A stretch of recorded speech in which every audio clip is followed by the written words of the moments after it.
Good afternoon, broadcasting live from Gaborone. This is your BTV News, brought to you by Kaelo Sabone. Now, look at our headlines. Government's move to prioritize infrastructure development has been hailed by financial experts.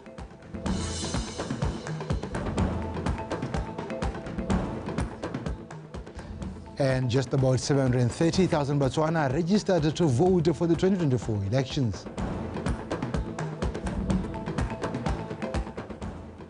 While in sports, joining Galaxy and Gaborone United are set to battle it out at Botswana Premier League encounter today. Dumelang. Now, Murupule Mine Chief Executive Officer Ray Edwin Elias says Botswana is an ideal place to facilitate ease of movement and commerce within the SADC region, given its demographic location within the corridors connecting various countries. Ray Elias also called on potential investors to tap into opportunities presented by Botswana's rich mineral endowment and best mining practices. He was speaking at a breakaway session which discussed the value of Africa's transport and logistics sector at the ongoing mining Indaba and Cape Town, South Africa. Utsidile Unkabetse. Botswana's population size and landlocked status need not present challenges but opportunities. Such a perspective has seen her progress over the years and adopt a more suitable narrative, which has repositioned her and given her visibility in having a more favorable investment climate in the mining value chain. Establishment of all these SADC corridors, the Trans-Kalahari, the Mamabule link, and the other one that connects onto the Zambia. You know that we did construct the Kazungula Bridge. All these corridors does demonstrate that Botswana is an ideal place that should be able to facilitate trade within the SADC region. And therefore, obviously, for the investors who have got interest in ensuring that they can participate and invest in Botswana, rest assured that Botswana is stable, democratic, and a very good country for investment. Botswana also recognizes the value of ensuring proper logistical framework is optimized to get value for her mineral endowments. We do have over 200 billion reserves of coal, but the bulk of that coal is really unexploited. So we do have an opportunity to grow that portfolio. So there is a clear growing demand around coal. But other than that, we are also seeing a rise in demand in other commodities as well. Be it copper, be it iron ore, be it soda ash, be it chrome, sand, or petroleum product. Therefore, you will see that looking at all these products, the logistics solution actually needs to be done. Key players in the mining value chain hold the need for the continent to collaborate and optimize the region's mineral wealth and, by extension, prioritize its logistical value chains. It's sort of an odd thing that happens or needs to happen more to be able to make more rail projects successful, which is that as miners, you need to talk to your competitors. These types of discussions are really essential in being able to unlock some of that value in the ground and also be able to invest in more track and to be able to transform more economies. What does the National Rail Policy intends to do? Its primary vision is basically to reposition rail as an affordable, competitive, reliable and sustainable transport mode. Botswana's population forms a significant fraction of Africa's over 1.4 billion and growing population, which faces an overwhelming demand and need for organized logistics and transport services, which will be pleasantly addressed by the African Continental Free Trade Agreement, which will provide sustainable solutions to Africa's logistics industry. Utsidile Unkabetse, BTV News, Cape Town, South Africa. And the intention of the government of Botswana to prioritize infrastructure development across various sectors of the economy stands out as a key highlight in this year's budget allocation. The Stanbic head of business and commercial banking, Relesigo Osman, said this in a reaction to the budget speech presented by the Minister for Finance, Mepegi Sirame, on Monday. Mujadi Mukibelo and Bufelo Mutumi. One of the crucial aspects in government's efforts to improve livelihoods is through sustainable development and working tirelessly to improve infrastructure across the country, creating a conducive environment for business startups as well as attracting foreign investment. According to Mr. Osman, infrastructure development contributes to value chain expansion, thereby generating more employment opportunities for all. Unemployment has been stubbornly high in Botswana, 25% levels. It was great to hear the Honorable Minister talk about Chema Chema, a fund that is purposely, set up to ring-fence the informal sector. One of the biggest challenges is when people are unable to find formal employment, they will then engage in informal employment. And the challenges behind that is often access to finance can be prohibitive. So the setup of this fund, I think, will go a long way in terms of bridging that gap between the informal and formal sector and access to funding for growth, and by default then allow for job creation to happen. Additionally, the budget is recognized as pivotal driver for the timely execution of numerous government projects. One of the shortcomings has been the lack of implementation of some of the key projects. There have been delays for various reasons, and government in particular, the Honorable Minister spoke to the fact that they have privatized some of the project management. So that'll be key. Most of the impactful and large projects will, by default, take a longer period to implement, especially if there's quite intensive industrial works that need to happen. Moreover, the frameworks established by the government to revamp and implement the public-private partnership model are anticipated to significantly bolster the country's economy. You need a framework, you need to have a structure that really supports PPP for it to be successful. And I think from the minister's speech, it's clear that government is focused on creating the right framework to make that happen. Some of the key products or projects that we expect to see come out of the PPP space, government has been vociferous around a greener energy mix. As you know, we're highly dependent on thermal or coal-fired power plants at present. The move to solar, there's significant opportunities for a PPP perspective for the private sector and government to collaborate for mutually beneficial projects in that space. Osman emphasized that this year's budget is inclusive of every citizen of the country, with the expectation that through implementation will result in widespread benefits for all. Mojati Mukibelo, BTV News, Gaborone. Now, First National Bank's economic expert Rekgomolemo Basele says despite indications that Botswana will be running on a deficit budget until 2026 as a result of a large allocation of the budget towards development, the country will not struggle to augment the shortfalls as it has the potential to explore different funding avenues which could generate much needed revenue. This emerged during the First National Bank's 30th Budget Review Seminar held in Gaborone on Tuesday. With the transitional development plan almost coming to an end, the race is on to ensure that the backlog of various development projects is eradicated. This has, however, hiked up the government expenditure and subsequently led it to running at a deficit budget. However, experts say the country will manage to sustainably grow its economy and meet the budget through its potential to attract external funding. There are a lot of projects that need to be pushed through, as well as the increased spending that will also be called on at the commencement of NDP 12. But in terms of Botswana being able to meet this deficit, the country still remains the highest rated sovereign in sub-Saharan Africa, which makes it easier for it to attract concessional funding from multilateral funding partners, as well as the ability for it to also explore other funding avenues. Making strategic investments and adopting the right mindset change came highly recommended, especially with the government's aspirations to attain high income status by 2036. One of the biggest policy reforms that will help us transform the economy ke gore finance hale, planning hale.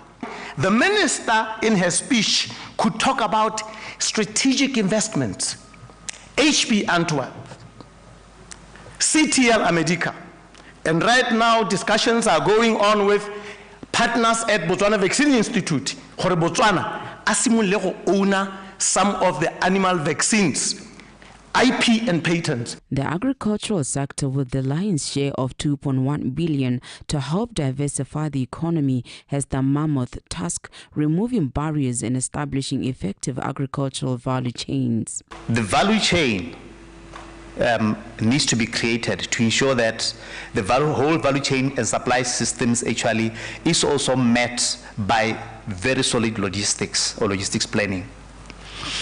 Our solutions in terms of the challenge that's been put forth in this budget review has been that we want to aggregate and build strong partnerships between farmers, suppliers, customers, financiers mostly, and other key partners. You know, the tendering process seems to favor the briefcase guy.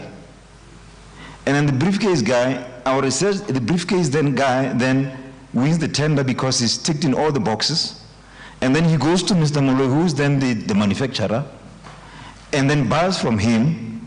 And then there's nothing that is done apart from filling the tender. So our procurement process, from our research, our procurement process must not gravitate towards those people that manufacture. Stakeholders put the proposed budget under a radar to identify challenges, strengths, and reaffirm their role in ensuring its effectiveness, with the hope that different sectors will harness the available opportunities. Keletleletswe, Somulekai, BTV News, Gaborone. Now, owing to discontinuation on checks in 2023 December by Bank of Botswana, Chobe District Council has signed an agreement with Mascom for the disbursement of funds to Ipelegen beneficiaries to be paid through the Maizaka platform.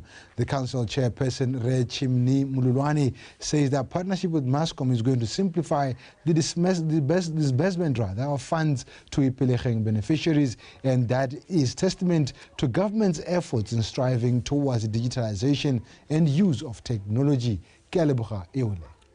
Council Chairman Mr. Chimni Mululwani says the partnership with Mascom is going to simplify the disbursement of funds to Ipelegen beneficiaries, and that this is testament to government's efforts in striving towards digitalization and use of technology.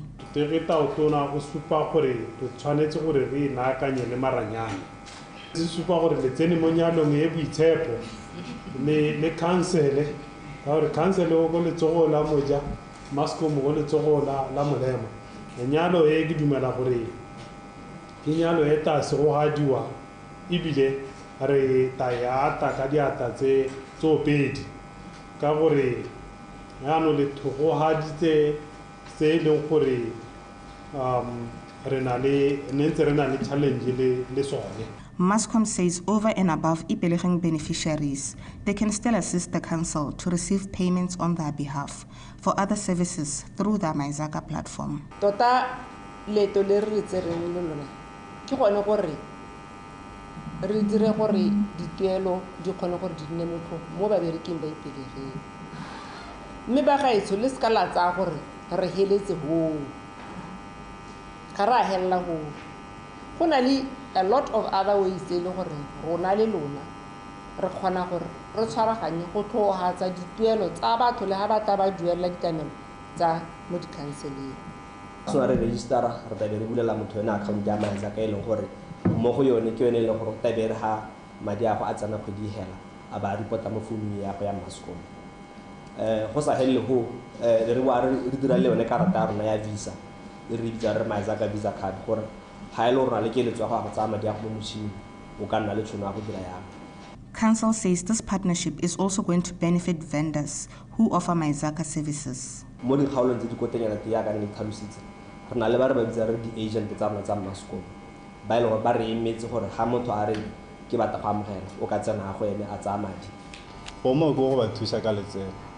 Ke khanya empowerment ke khanya economic empowerment re na le mola o tseneng act e ne tsena ne bua ka economic inclusion ke tsa gore as such re tshwere re le council ke maraka go mo. This partnership, which will run for a year, is going to assist in payment of funds for about 966 Ipelegen beneficiaries across the district. BTV News, Kasani.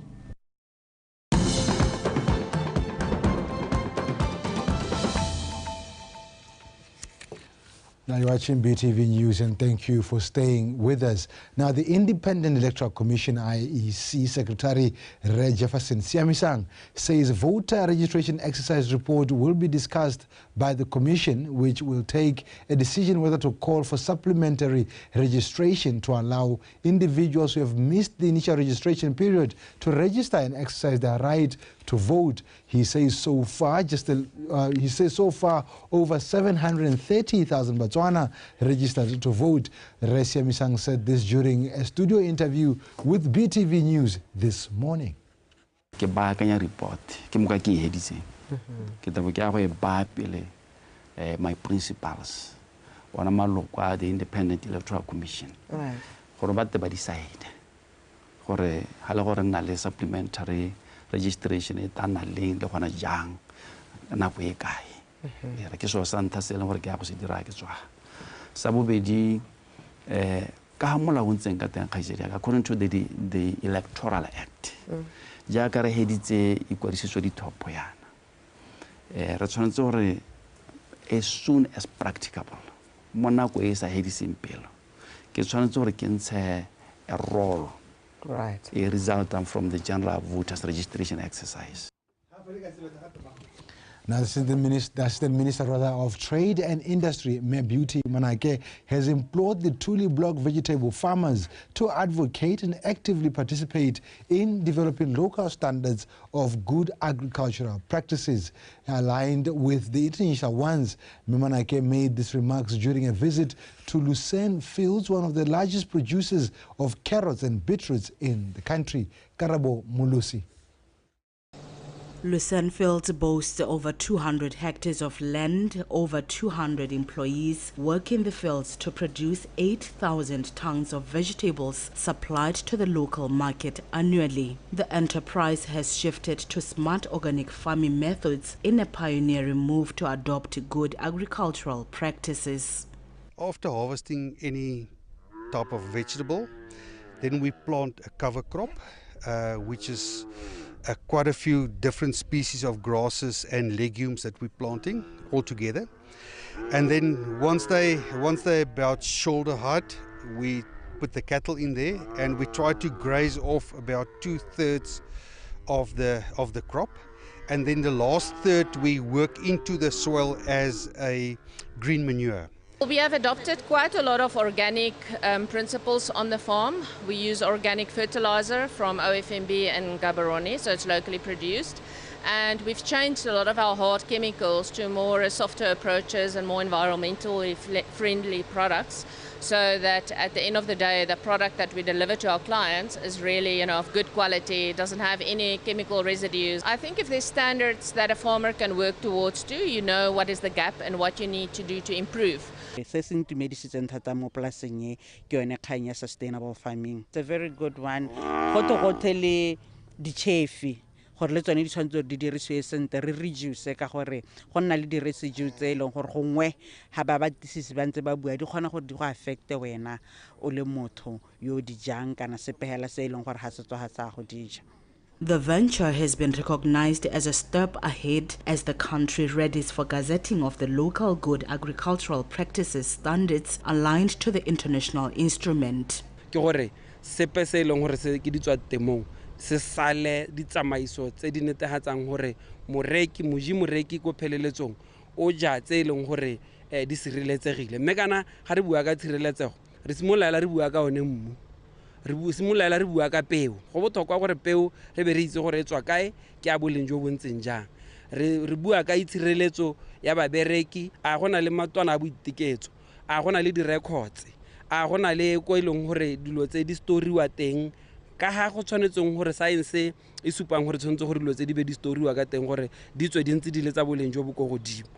the local good agricultural practices standards have been gazetted, farmers will be obliged to comply with the main objective of transforming the sector, which is identified as one of the priorities of economic transformation. Karabo Mulusi, BTV News, Tuli Block. Khosi Tebogo Kimoabe of Lubatse says she is pleased with the national budget allocation. She highlighted that they are delighted with the funds allocated to the Ministry of Agriculture to cater for daily activities, and says government programs such as Timulutotlo and Tulutotlo promote the spirit of self-reliance. Pel Puduhudu. In the coming 2024-25 financial year, the Ministry of Agriculture will receive 2 billion and 20 million development budget, which will be used to roll out programs such as Temolototlo to promote self-reliance and boost food production. And the commercial component of the budget will be directed towards cluster development.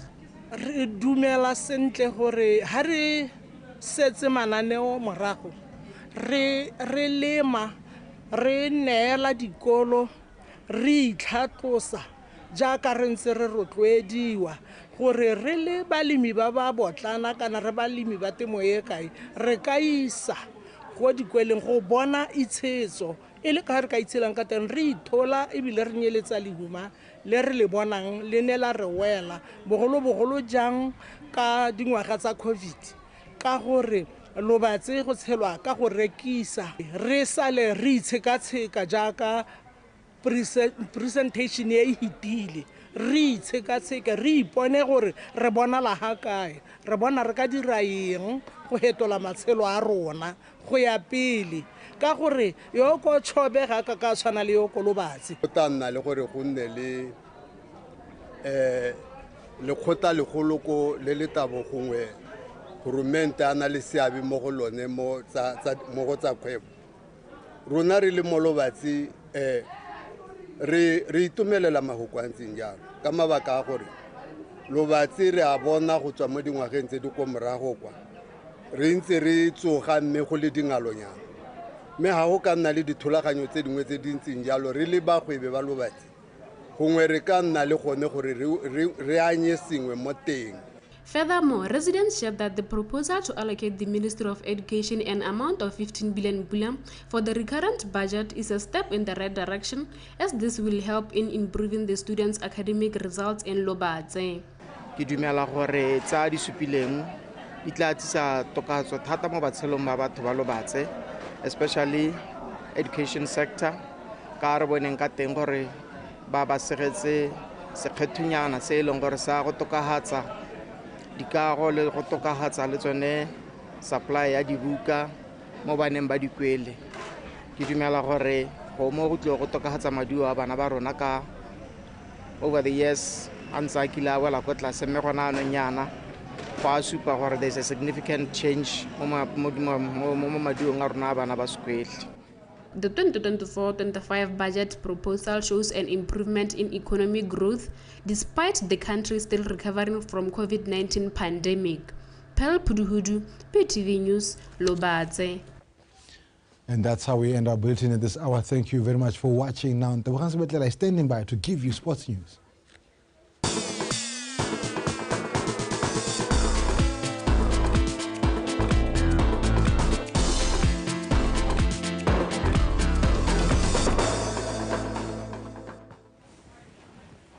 Thank you very much, Kelo Sabone. Now in context, the sports news follows with me, Tebogo Sebetlela. Defending champions joining Galaxy and 2021-22 league champions, Gaborone United will go head-to-head in a battle for crucial points in the Botswana Premier League match to be played at Galaxy Stadium today, as both sides look to close the gap on local leaders Township Rollers. Homzos Fako with more. The home side Galaxy are currently second on the log on 28 points, missing from 9 wins and a single draw. The champions have been in red-hot form, winning their last 5 Premier League clashes, scoring 7 goals and conceding only once in a 2-1 win against Masita Oka. Maranara Marabudi's side have not lost their home game since April last year, going on a 10 Premier League unbeaten streak. Lesagaripa defeated VTM FC 1-0 this past weekend, thanks to a goal by Gift Moyo to keep them in a striking range of defending their title. We are playing a very competitive team, but we have done our part in terms of the analysis, in terms of the profiling of individuals within the team, and how those individuals influences their game. We so far we don't have injuries. We think we have everybody ready, And that's the most important thing, no suspensions so far. So everybody's available.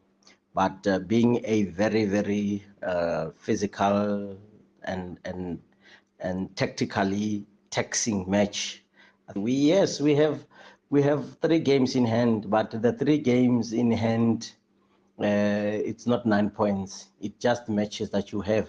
For us at this stage, it's about playing for 3 points, fighting to win matches. The demands are high, the pressure is there, but we need to manage each and every situation, and we'll do that. Meagolele, on the other hand, occupy a third spot on 27 points with a record of 8 wins, 3 draws and 2 losses. The rest have managed only 2 victories and 2 draws from their last 5 matches. Bonsomolo's Outfits dropped 2 more points in a goalless draw against BDF 11 last weekend at the National Stadium. The 2022 champions have not impressed in their away encounters, having won 2 out of 6 away matches. Big game that has a very huge hand in the championship, so really it's going to be a very interesting game for us as well. We are coming from a draw. We will go to Jwaneng there, and we are one way. We are the same. We are the same guys that will go forward. We are the team that plays enterprising game where we go forward, we create opportunities and we score goals and we try to win games. We will not change. Nothing else will be different. I think our people deserve the quality of football that we give them, on the pitch, and we can only couple that as well with a win. In the 14 league meetings between the two sides, GU have a superior record, having won 6 fixtures, while Galaxy recorded 4 victories. The last time the two sides met, Meagolele came up tops thanks to a brace by Terositsile, who has now switched back to Galaxy during the January transfer window. Khomzo Sefako, BTV Sport, Gaborone. Botswana national under-17 women's team were defeated 4-1 by Burundi in the first leg of Women's World Cup qualifiers game played at the National Stadium yesterday. The second leg will be played still at the National Stadium on Friday at 3 p.m. Katlego Kgakula and Robana Wanese compiled more details of the game. Burundi took control of the match early in the first half as Daniela Hakindo scored in the 33rd minute into the first half. The visitors continued to dictate terms and Hakindo doubled their lead a minute later as the local girls' defense fell apart. In the second half, Botswana came looking to restore some kind of pride, pulled one back in the 75th minute, courtesy of Lebogang Dilelo. However, Burundi, who elected to play both legs at the National Stadium, restored a 3-goal lead through Rukia Iranzi, securing a comfortable 4-1 victory. Basana ba rona o bonele wena gore ba ne ba hekedwa ke ba Burundi as in terms of physical fitness. You could see gore ba Burundi ba itshetletse.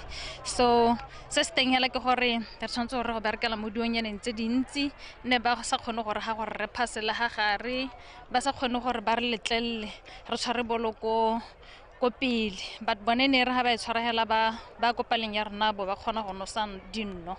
So tota hela in general I'll say we have a lot that we would be working on in these 2 days, I'll say, before kopana le bone ka Friday. For today, I can say thanks God for this opportunity we have today. Even if the field and the winter was not very good for our players, but our players was still being strong, and we always finish with our objective to win the match. The second leg of the Under-17 World Cup qualifiers will be played at the National Stadium on Friday, where Jacqueline Khaibonolo's side will face an uphill battle to win a tie on aggregate and proceed to the next round of the qualifiers. The 2024 Under-17 Girls World Cup will be staged in the Dominican Republic in October. Katlego Kgakula, BTV Sport, Gaborone. And now heading to Ivory Coast, the AFCON 2023 continue tonight with a mouth-watering semi-final fixtures as South Africa takes on arch rivals Nigeria, while the host Ivory Coast have a date with the Democratic Republic of Congo in Abidjan.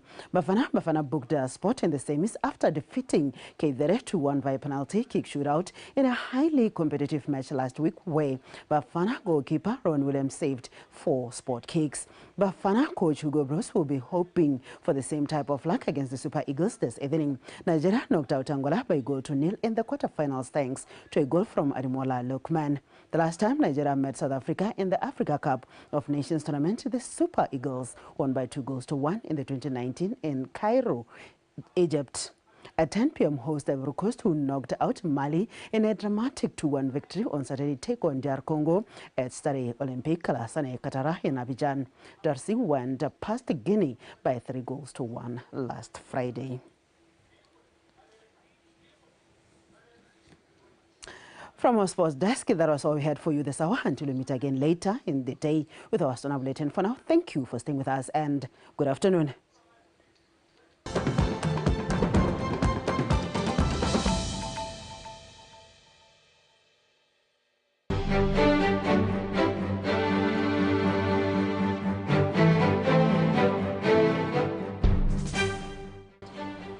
The L'Oréal Foundation is awarding and celebrating women in science for the last 25